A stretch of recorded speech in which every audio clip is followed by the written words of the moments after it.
Life of Krishna part 11. కాళీయ మర్దనం అయ్యాక ఒకనాడు పిల్లలు బలరామకృష్ణులతో కలిసి కుస్తీలాట ఆడుతుంటారు. బలరాం జట్టు గెలిచింది, కృష్ణుడి జట్టు ఓడింది. పందెం ఓడిన వారు గెలిచిన వారిని మోయాలి. కృష్ణుడి జట్టులోని ప్రలంబ అనే బాలుడు బలరాముడిని మోస్తాడు. ఆ బాలుడు మోస్తూ దూరంగా ఎత్తుకెళ్లిపోతాడు. నిజానికి ఆ బాలుడు ప్రలంబాసురుడు. కానీ ప్రలంబాసురుడు ఎత్తుకెళ్లింది ఆదిశేషుని అవతారమైన బలరాం. పెద్ద కొండంత బరువు పెరుగుతాడు. ప్రలంబాసురుడు బరువుని తట్టుకోలేక నిజ రూపంలోకి వస్తాడు. బలరాముడు పిడికిలి బిగించి ఒక్క దెబ్బతో చంపేస్తాడు. మరో రోజు అడవిలో బలరాం పళ్ళను కోస్తుంటే ఒక గాడిద రూపంలో ధేనుకాసురుడు వచ్చి బలరాంని కొట్టి వెళ్ళేవాడు.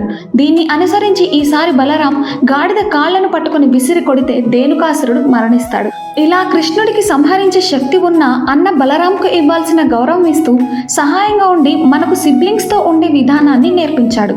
కన్నయ్య గోపికల వస్త్రాలను తీయటంలో ఉన్న డీప్ మీనింగ్ ఏంటో ఫైనల్ పార్ట్లో తెలుసుకుందాం.